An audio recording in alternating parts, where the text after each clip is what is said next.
From the beautiful Pacific Northwest and the mighty West Coast, we greet you all good morning, good evening, whenever your timeline may fall. Time-appropriate greetings, indeed, one and all. This is The Launch, and my name is Chris. And I'm Angela. Hello, Angela.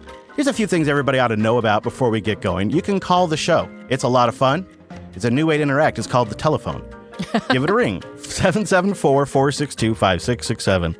The phone is cool again, don't you know? That is 774-462-5667. The podcast is live on Tuesdays, 11:30 a.m. Pacific, 2:30 p.m. Eastern, 7:30 p.m. UTC at jblive.tv or in your podcasting 2.0 app of choice. Then it comes out on a Wednesday morning. Of course, our members get it a day early, and we invite everyone to join us in our chat room. It's going all week long. We have links at our website. We have a mumble room that's going with a quiet listening crew up there right now. That's also going during our live shows. And all the links, the goodies, I don't know, stuff we talk about, weeklylaunch.rocks. This will be episode 72, and you'll find it all over at weeklylaunch.rocks. Well, Angers, I think we probably missed our opportunity to have a dedicated episode on National Donut Day. Yeah.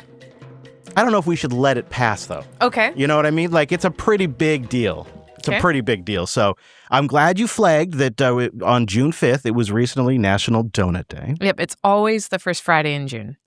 I have some history for you if you'd be interested. Okay. And it starts, this is a classic ABC News clip from 11 years ago. These news actors would go on to be big shots at ABC, but it started 14 years ago.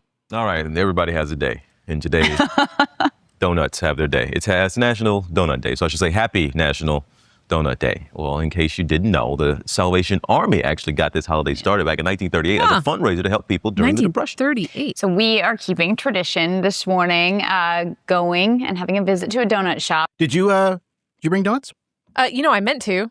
I have donuts. Were you gonna?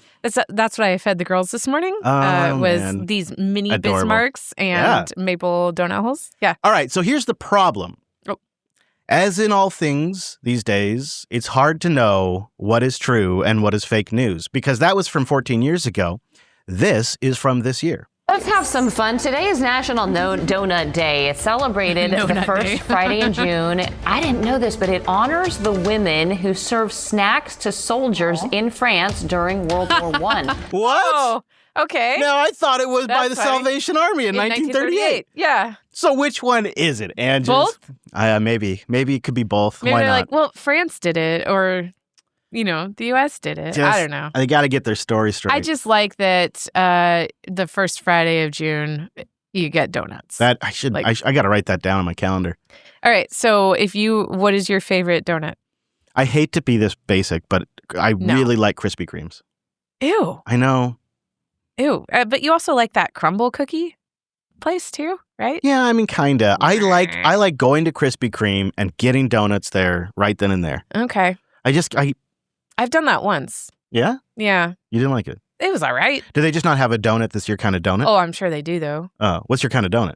Okay, so I like Bavarian, the Bismarcks or whatever. The round chocolate with the pudding inside. Mm-hmm. So good. See, the thing I like about the old Krispy Kremes is they have that like kind of frosting cream they put in there. Yes, they do have that.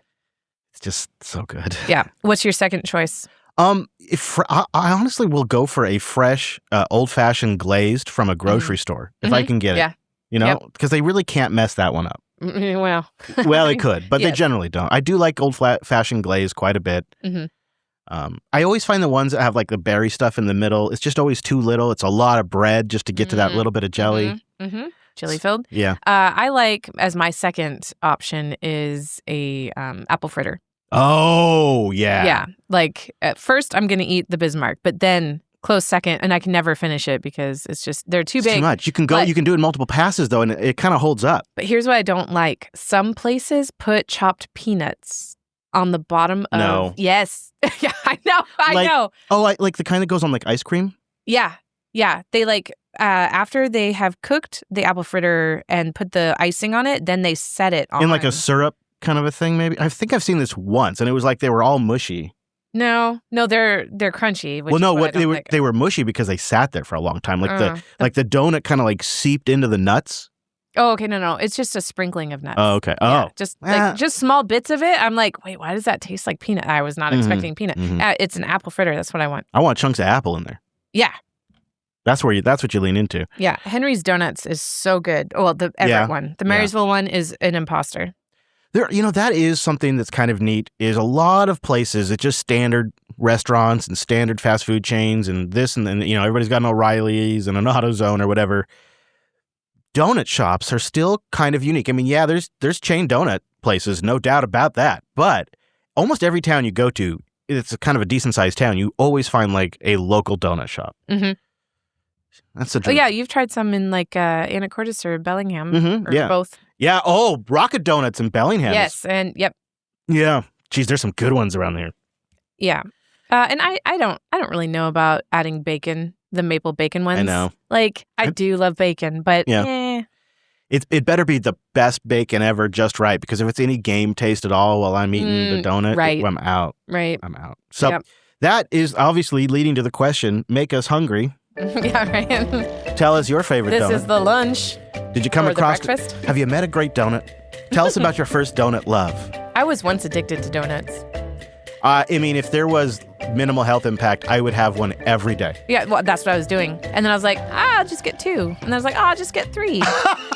Every day before. Because it was Top Foods, was it? That did just back in the day. Amazing donuts. Yeah, in did. Shoreline. It was so good. Oh, man. All right, let us know. We want to know your donut habits. You can boost them in, and I think that'd be a fun one and make us hungry on the next episode. All right, Andrews.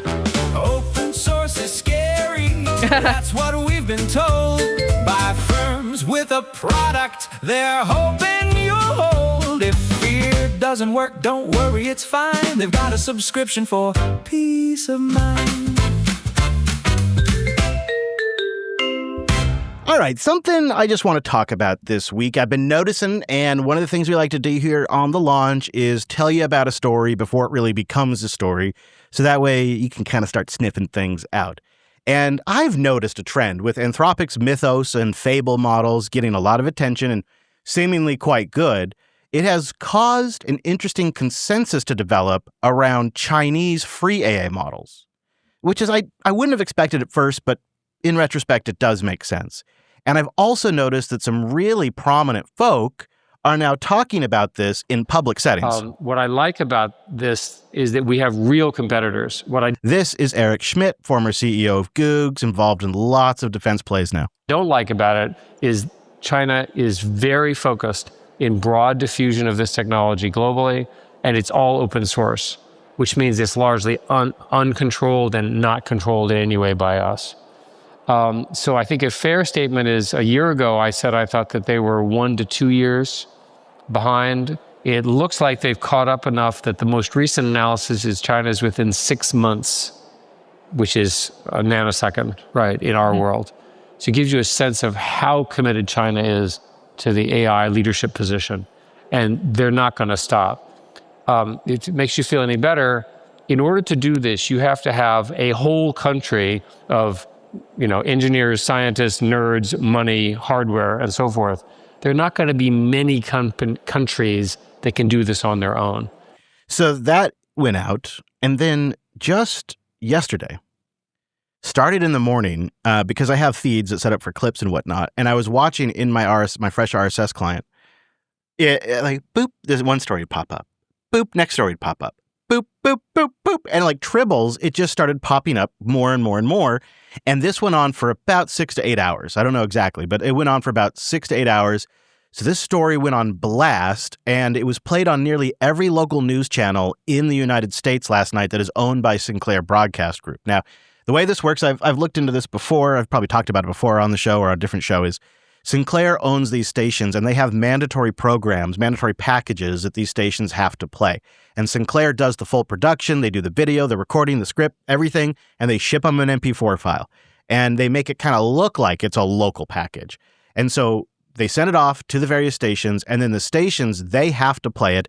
And this is what went around on nearly every local news station that is Sinclair-owned last night. I'm national correspondent Kayla Gaskins in Washington. Artificial intelligence is rapidly changing the way software is written, but it's also presenting new risks America's enemies could be taking advantage of. Researchers from defense contractor Booz Allen tested 4 of the most popular Chinese AI models to see how they performed when writing computer code. Can code developed by these AI models be trusted? The study found some models generated significantly more security vulnerabilities when prompted to believe they were working for U.S. government users. If we're talking about here in vulnerabilities, this is a new class of threat. Some are comparing the vulnerabilities to sleeper agents that operate normally until triggered. So, unlike traditional hacking or malware, there's no need for bad actors to break in or even use a backdoor. The AI system was already invited into the room, but now it's adjusting how it's acting, reasoning, and responding depending on who is using it. This is a category of threat that we as a country need to figure out how to quantify and measure and how to apply guardrails in a way that don't dampen the innovation, but also keep these systems secure. Supporters of the report say it's a warning about the risks of relying too heavily on foreign AI tools for critical work. The real impact here is, do we want to, use Chinese models trained on Chinese doctrine that produces more vulnerable code in systems that power our U.S. critical infrastructure or our national security systems? Critics, however, argue more research is needed before drawing broad conclusions. A technology consultant and senior research fellow at King's College London told Fox News Digital the report underplays the complexity of the issue. And on Capitol Hill, some lawmakers are echoing Booz Allen's concerns. Senator Tom Cotton said American companies should not use Chinese AI models to write code, arguing they could introduce additional cyber vulnerabilities. In Washington, I'm Kayla Gaskins. Oh, right. That is so crazy. Open source It models makes are sense. sleeper agents. Dun, dun, dun. So let's talk about what's real here, what's not. Mm-hmm. So this is an article that is based on research done by Booz Allen Hamilton. So it wasn't investigative journalism. Booz Allen Hamilton, which is a defense contractor, conducted this research and then put it out on the PR Newswire. Like B-O-O-Z-E? Yeah, no E, B-O-O-Z. Oh, okay. So that should just be a notable data point, is that it comes from a defense contractor who conducted a research that they paid for, and then they released it via the PR Newswire. Okay, so just point A. But we should still kind of look into it a little bit. But if you're not familiar with who Booz Allen is, I realize some of you probably aren't. Here's a video from their YouTube channel.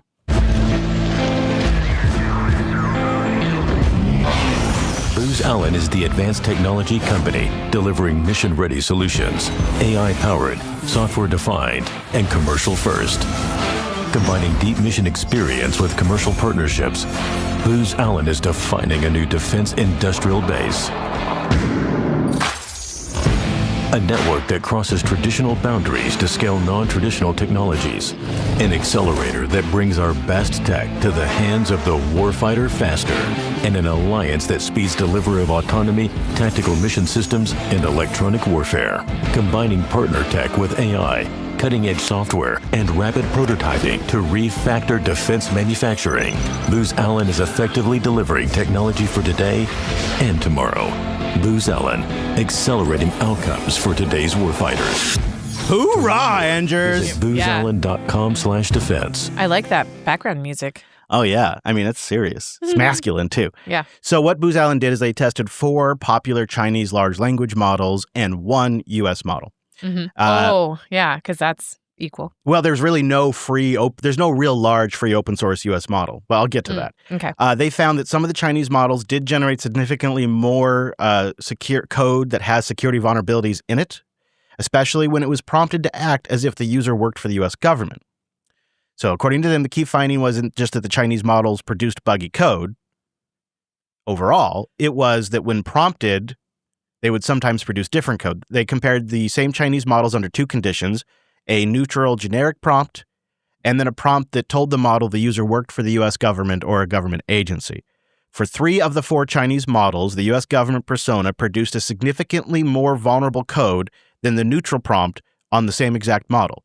They tested Qwen 3 Coder on Alibaba, which had 130% more vulnerabilities. They tested Minimax, they don't say which version, which had 20%. And they tested DeepSeek, which they don't say which version, had a 5% increase. The Kimi model they tested had little to no increase depending on if they said they were a government agent or not.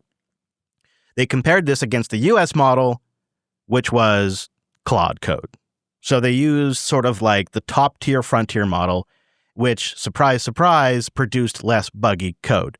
So some of the assertions that are being put forward here are simply the difference between what Minimax or DeepSeek 3 produces versus what Claude Opus produces in terms of code. So keep that in mind. Booz Allen said themselves, quote, the threat is not an obvious backdoor in the code. In fact, we do not have proof at this point that code flaws were intentionally introduced. Here's what I think. They compared some decent models against the heavyweight champ of the world. That explains the baseline difference. Many independent benchmarks show a variation in coding performance between frontier models and the Chinese open-weight open source models.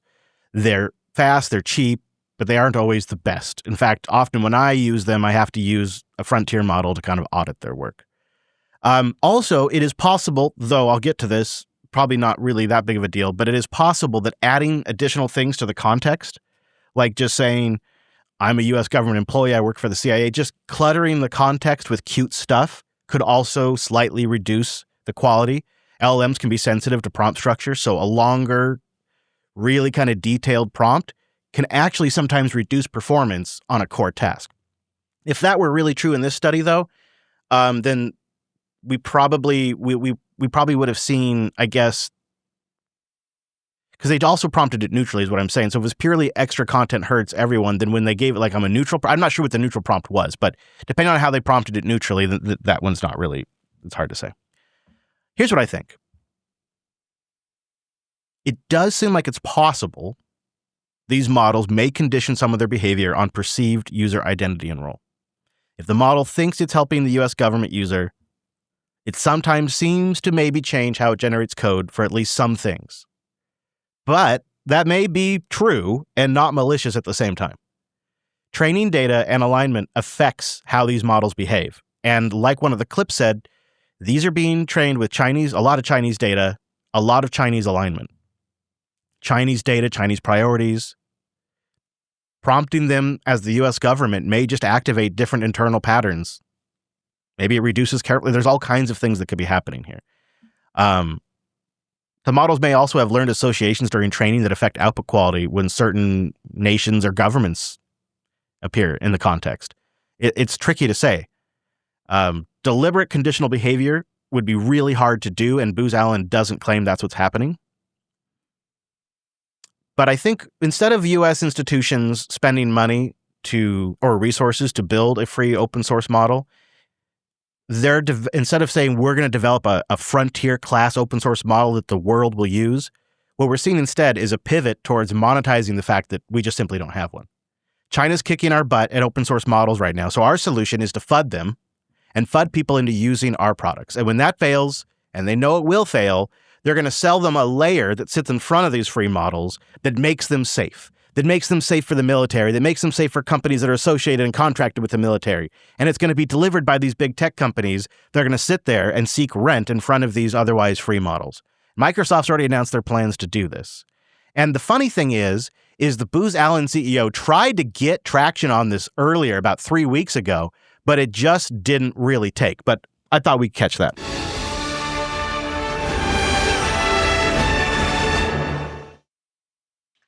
Welcome back. The Reagan National Economic Forum out with its annual survey on the nation's top issues, showing 51% of Americans are concerned about the rapid rise of artificial intelligence. Advanced technology company Booz Allen releasing a new report on the AI race with China. Meanwhile, it found major risks in allowing Beijing to code large language models for use in American applications. It also found Chinese models produce more vulnerable code when prompted with politically sensitive topics, particularly surrounding the U.S. government. Let's get into it in this Fox Business exclusive with the chairman and CEO of Booz Allen, Horacio Rozanski. Horacio, great to have you. It's good to be here. Thank you so much. We talk about China a lot on this program. A lot. I was particularly interested in this new survey and report out of Booz Allen. Tell us about it. So, one of the things Booz Allen does is we're at the intersection of cyber and AI for national security. Of course. It's a huge issue, as you know. The next 25 years of national security will probably be defined by this issue. That's right. And our work, part of our work is, for example, we test large language models to ensure they're safe, they're doing the things they're supposed to do, and so forth. And we test them in multiple languages. Because sometimes a model will behave differently in one language versus in another, depending on how you're prompting it.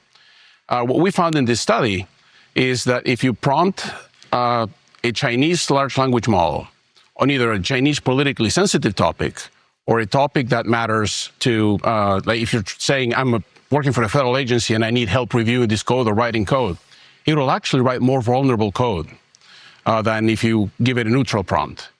And why does this matter? Because then this code makes it into the software supply chain and in ways that we will never be able to trace it back, and could create a national security risk down the road. Well, this is just extraordinary, Horacio. I mean, we're worried, and we talk all the time about the fact that America is already reliant on the supply chain out of China. And you're saying that what we have learned and what you have learned is the fact that this is coming into the software supply chain? That is correct. It used to be that the software supply chain started with people coding. Well, now you have these models that help you code. So can you trust what they're putting out for you? And the risk is that these Chinese models, even though they don't code as well as the American models, they're a lot cheaper. Well, he just admits it right there. He just says it right there. They don't code as well as the American model. So doesn't that kind of throw off the point of the entire test? Mm-hmm. But anyways, I just think to bottom line this thing to move on. The market wants cheap AI. Yeah. They recognize it. We don't got it. So this is the strategy. The U.S. companies they're gonna sit in front of the Chinese AI and they're gonna sell you safe AI. And to do it, they're gonna FUD free and open source AI to get there, instead of just building what the actual market wants and dominating that space. That's really interesting. The company I work for is pushing us to use AI. In fact, we're all taking AI Academy right now. But we have a budget, but they haven't said anything about that. They're just like, oh, try it out or whatever. But like I found in there where with Claude, that I have a certain dollar amount.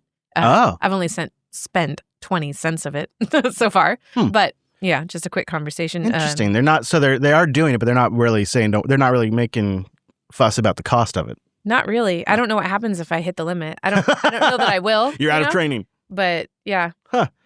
All right. Well, there you go. Links to all of that in the show notes. I just wanted to break it down because that story went out to every local news station. So you imagine people are sitting there at home and they're getting blasted with this stuff from their local news. Yep. Just crazy.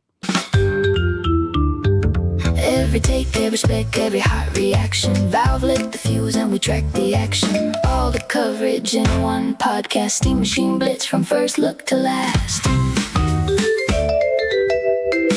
All right, let's do a little meta coverage of the Valve Steam Machine pre-order announcement. We have some reactions to get to on our own, but I think we got to start with the thing everyone's talking about. We've got the new Steam machines, and the thing is the price.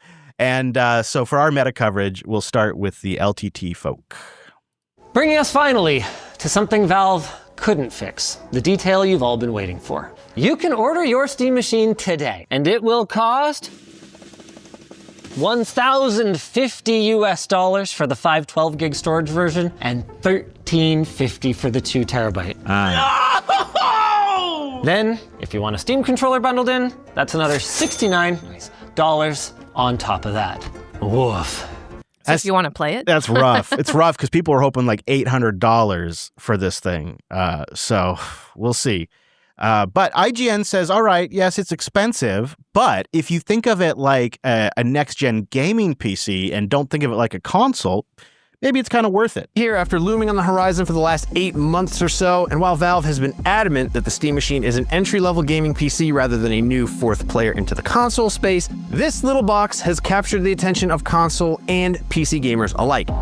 At $1,049, the Steam Machine is unlikely to win over the hearts and minds of the PlayStation and Xbox faithful, but it is easily the best living room PC our reviewer Jackie has ever used. Despite being a bit weaker than either of the base consoles.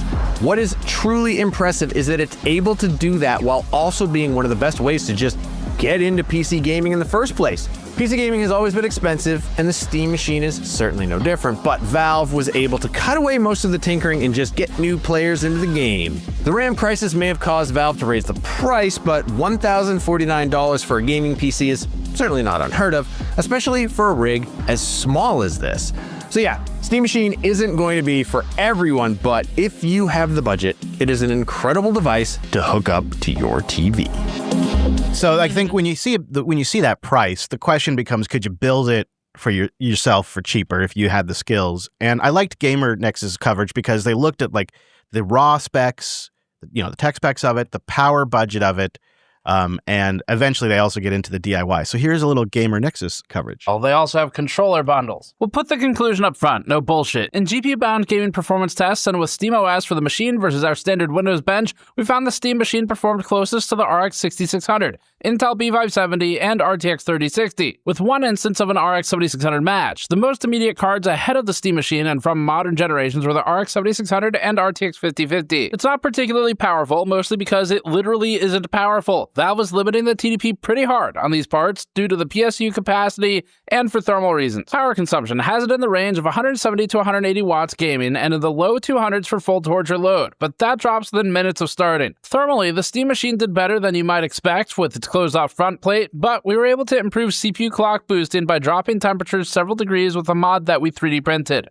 Yeah, you can put a different faceplate on there that gives you more airflow. Yeah, that Not- makes sense. Not so bad. Wow. I liked, though, they went and they looked at the margins that Valve's may be making here and compared exactly price to part ratio. If you were trying to build the equivalent or, something around this yourself and not get the pre-built thing, this is what Gamer Nexus said you could expect. DR 3.2. So that's kind of it. From a value perspective, this is worse than you could DIY right now. It's not that far off. Like their overage against DIY parts is not as completely insane as some of the system integrators we've looked at over the years.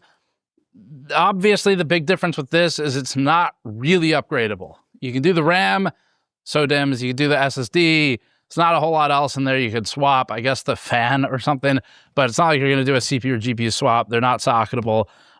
So, from a DIY standpoint, it should be a little bit cheaper, maybe roughly the same depending on the parts you're buying. But there's a big difference in how you interact with those devices physically. And some people are going to want, more of the it's built for you experience. And then I think a lot of our audience will want the DIY approach. I think the Steam machine is fun. I think it's interesting. Patrick and I have liked messing around with SteamOS. It's overall pretty good, but it is very unpolished right now for this deployment of it. It's a lot different from the deck, which has had a few years to develop. So that's kind of where it stands. I think the impression I got back in November was they were maybe trying to hit an $800 price point or something, and it's not possible. Yeah, that's my impression too. So in his slides there, he shows, and we'll put a link to the video, you could save about $80 on the base unit if you built it yourself. The saving starts to inch up as you get to the higher and higher tier. And so there's some savings to be had. Dave 2D's review, he said, the price it's a lot, but he doesn't think the price is actually the thing everybody should be focusing on. I think, as he put it, the price isn't the worst thing. I don't think that this is overpriced. It is expensive, much more expensive than we were hoping and expecting to be, but I don't think it's overpriced, all things considered.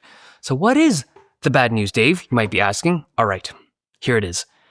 Because of the supply constraints of components, they were saying that they can't even get some of the components to just have the quantities that they're trying to get. I think it'll be extremely difficult for people to get this thing. The quantities are so limited that Valve is running like this raffle-based system where you submit your email and they pick out winners to have the privilege of buying this thing. I've never seen a hardware launch in the gaming space that has been this supply limited. They're saying that they're going to have to go to the end of the year and into the next to be able to fill out that first batch of orders. It's crazy. Wow. Yeah, I feel for Valve here. They announced this hardware really before all of the RAM prices and whatnot shot up. So between then and now, the trend wasn't their friend.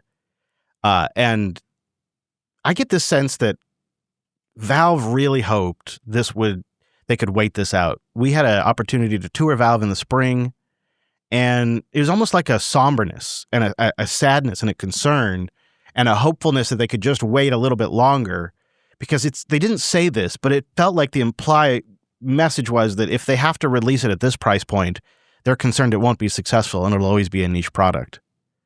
And they might be right. And now if things improve in the future and they could build a cheaper one, I'm sure they'd be all over a Steam Machine 2, right? I'm sure they would love to build a Steam Machine 2.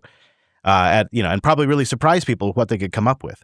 But man, it really stinks because $800, this thing would have been a slam dunk. At $1,200 and more, I don't think I'm not going to get it. I'm kind of the target customer to a degree. So, anyways, I think it'll take time, but they'll have a version 2 or they'll have a version later where they can get the prices down. And my sense is Valve is pretty much selling these things damn near cost. A couple $100 in there maybe. Yeah, especially with the prices coming up after production. They've probably already had locked in the price. Woo! If you feel bad for them, because this thing, it deserves to be a hit. They've spent years putting this together. Now's the time. It's the song of the week. Remember, you can boost the track. They sure like that. All right, our track this week is Cherry Cherry by Right Said Fred. Cherry, cherry, cherry, cherry, cherry, cherry, won't you bury me in your fruit bowl?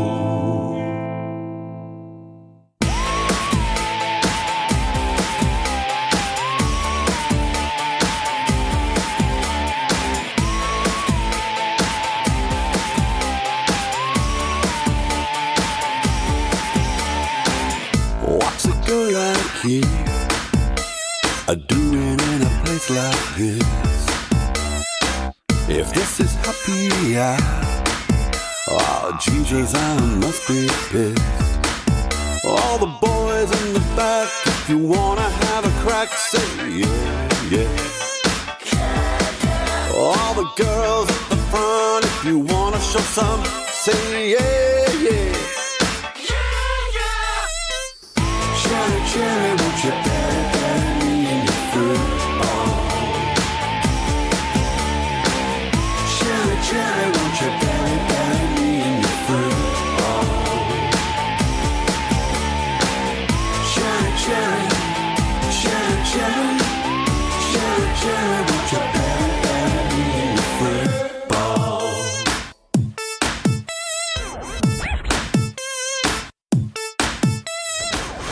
What's a boy like me doing in a place like this? If this is happy hour, then make me happy with a kiss. All the boys in the back, if you wanna have a crack, say yeah, yeah. All the girls at the front, if you wanna show some, say yeah, yeah. Cherry, cherry, won't you bury me in your fruit bowl? Cherry, cherry, cherry, cherry, won't you bury me in your fruit bowl?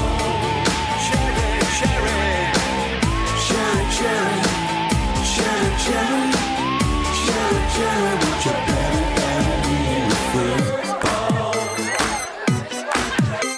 She's my cherry, cherry, man, she's got a bear. She's my little fruit salad and I take her everywhere. She's the apple of my eye, no machine, no lemon drop. She's the icing on the cake and she'll always be my cherry on top. Ow! Cherry, cherry, won't you bury me in your fruit bowl? Cherry, cherry, cherry, cherry, won't you bury me in your fruit bowl? Cherry, cherry, cherry, cherry, cherry, cherry, cherry, cherry, won't you bury me in your fruit bowl?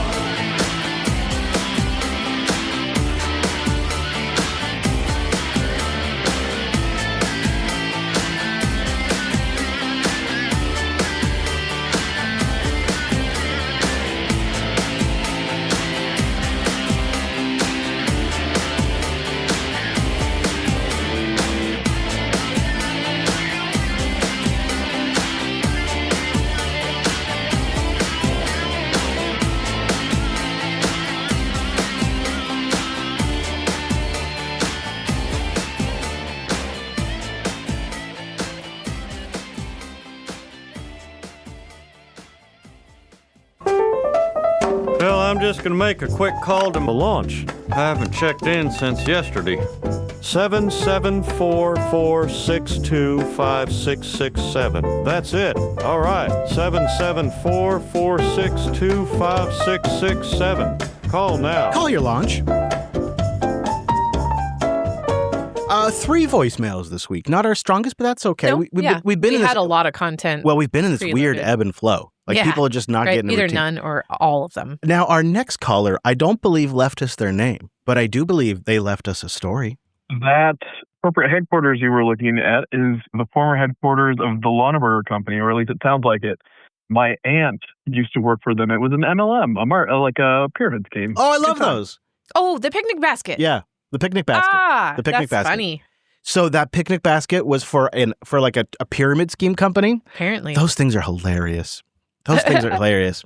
Oh, man. Good one. Thank you for spotting that. Yeah. All right. Sam calls in. Howdy, Chris and Angela. Howdy. This is Bearded Zero from southeastern New Mexico. I'm just Sam, whatever. Hey, Bearded. I'm Sam from southeast New Mexico. Anyways, on that whole thing about places you've been that the public don't go to. Yeah. My oldest brother worked as a lead mechanic at a mine in Morenci, Arizona.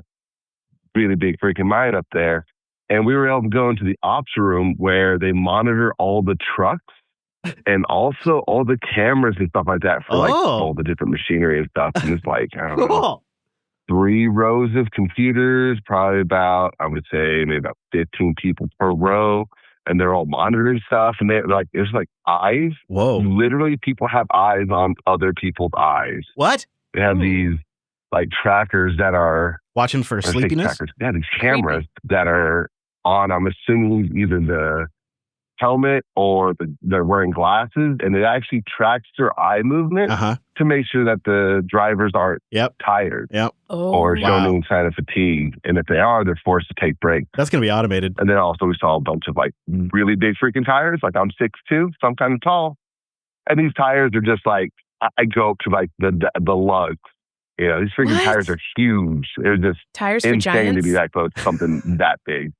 Anyway, there you go. That's my being in places that normal people don't go. I like it. Anyway, John, I'm going to bye. Thank you, Bearded. I think Bearded is our MVP caller this week because I believe this is also from Sam. Howdy, Chris and Angela. It's Howdy. Bearded Zero Sam from Southeast New Mexico. Hi. Hey, just wanted to say thank you for using the new fancy boost sound that I have been forever. I submitted forever ago, and then it got lost. And then, eventually finally got it to you, and you've used it a couple times. The peppy saying, "Use the boost to get through" from Star Fox 64. Yeah, I have no idea how many times I've just like said that in my head whenever somebody says boost. That like it lived rent free in my brain. Quite annoying actually, but now it's like that it's out there, and maybe I can just let it go. No, that's not going to happen. I'm pretty sure it's not going to happen. Anyways, as for the repairing family thing, computers and stuff. Yeah, I don't know. Anytime I've ever done anything for like my mother or my stepdad or my grandparents, it's like, oh, you fixed the computer, thank you. And then it breaks, and like, you broke it. You broke our computer because you're the person that touched it last. Ever since you worked on it. No. I was here for like 3 hours fixing it, and I leave. Yeah. You've been the responsible party for it. Now they blame me for the problem. And then they expect me to fix it for free. And then I would fix it for free. I've grown past that now that they can pay me money for it, and I don't take any of their guff anymore. So, yeah. Anyway, y'all have a fabulous day. Adios. Bearded, I bet this is true for car mechanics and other kind of technicians, but the users don't realize that you hear the same BS from everyone. And so the one that always got under my skin is, ever since you worked on my computer, this isn't working. And it doesn't, like, the things could be not related at all, but the end user doesn't know that, and they don't realize that everybody makes that association because nobody understands how their computer works. Drove me crazy. Thank you very much, Sam. I enjoyed hearing that, and we'd love it if you call in and help fill out the Boost roster. I'm sorry, the voicemail roster, but we do have a Boost roster. Yes. Should we do it? Yes.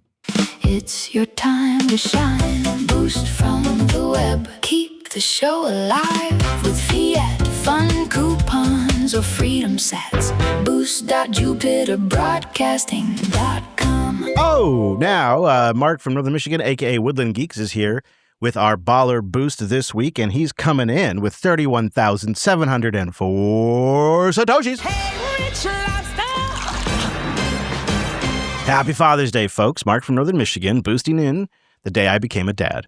Still working through Open Code, Hermes, and I tried to establish wrappers and other necessary items to manage its own proxy.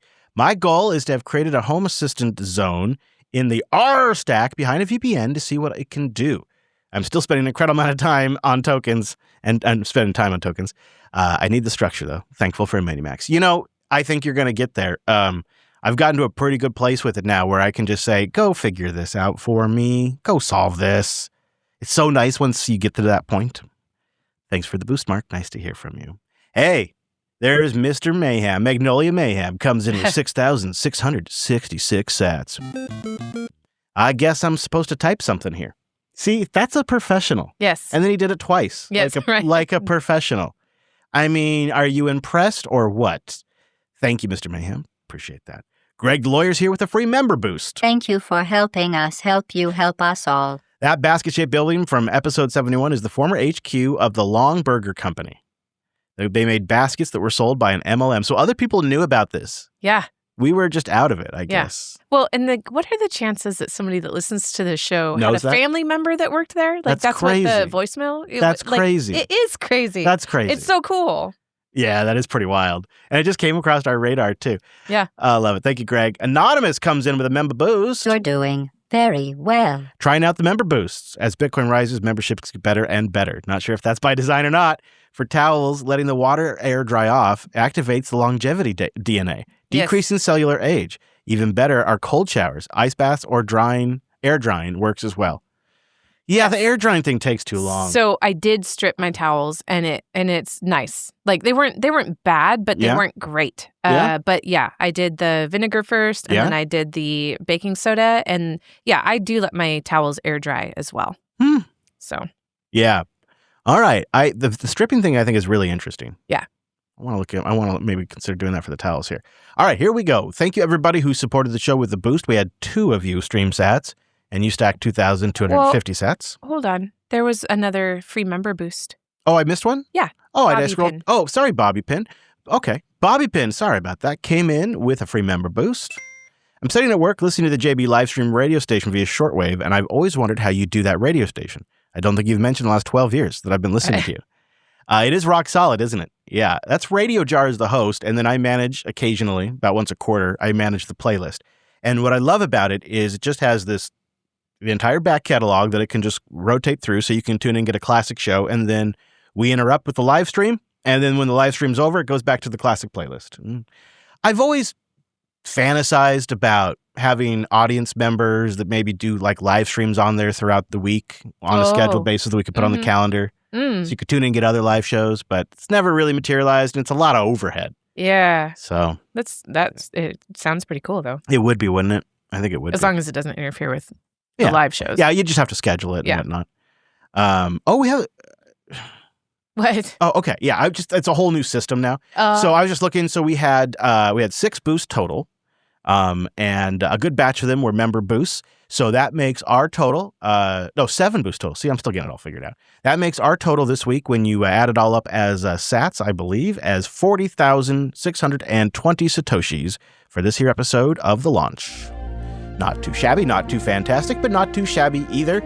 You can now boost the show from the web. Boost.jupiterbroadcasting.com makes it real easy. You can also use a Podcasting 2.0 app, or become a member and you can boost the show for free and put your support on autopilot. Make it so. Yeah, make it so. Thank you, everybody. Appreciate the support.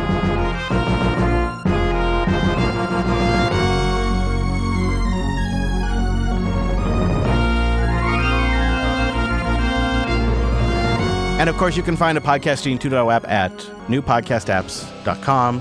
Fountain FM makes it really easy. Cast-O-Matic works with AlbiHub. There's a lot of great apps. Or just go to boost.jupiterbroadcasting.com. All right, Andrews. And speaking of profits, it is time to earn everybody a little bit of money. Chris found a gem, an easy flip. Let's cash it in. It's barely standing, kinda scary, but potential's extraordinary. Just trust me, it's a winner. Just trust me, it's a winner. This one's for those of you that just want to get away from it all. You're never going to find an opportunity like this because you literally cannot get any further away from it. For $225,000, 3-bedroom, 1 bath, 984 square feet, built in 1982 in Barrow, Alaska, which is famous for being the northernmost city in the United States.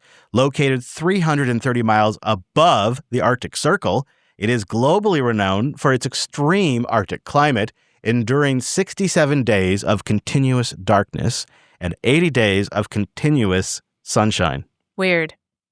Yeah, when you look, Super weird. It's crazy that people live in this place that is even possible. I couldn't. And to really put it in perspective is you bring it up in Google Maps and then you start zooming out and the curvature of the earth starts revealing itself and you really just see Propaganda. it's nowhere. It's in the middle of nowhere, right on the tip.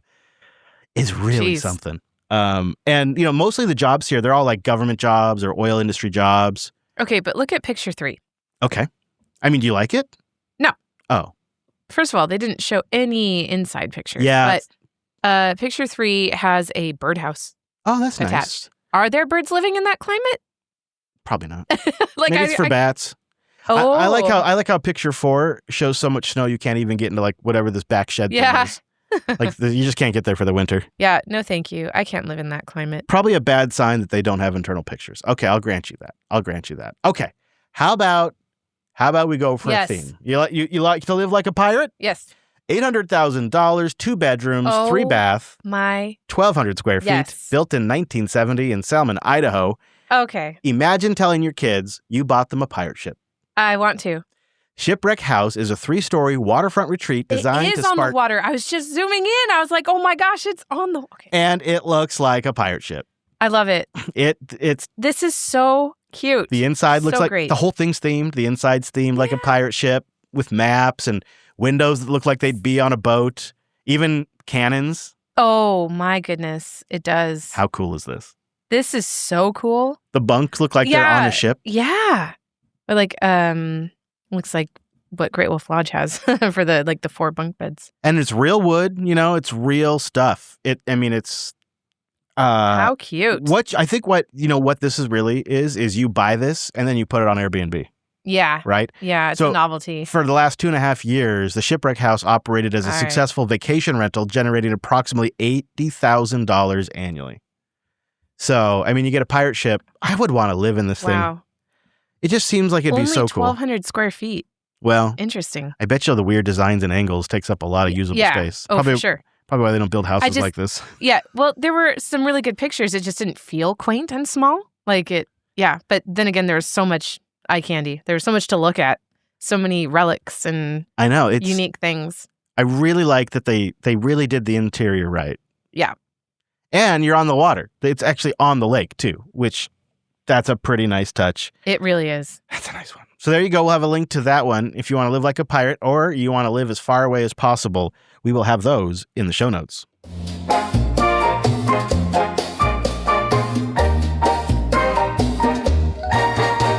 I think that's just about it. I think that's everything we had to get to. Links to what we talked about today will be over at weeklylaunch.rocks.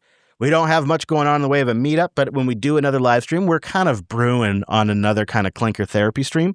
And I think we'll probably publish that at meetup.com/Jupiter Broadcasting when we do.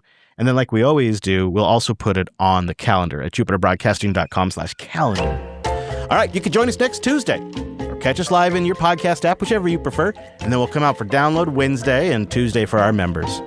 We hope you join us or catch the episode when you can. So, from the beautiful Pacific Northwest and the mighty American West Coast, thanks for listening, and we'll see you right back here next week.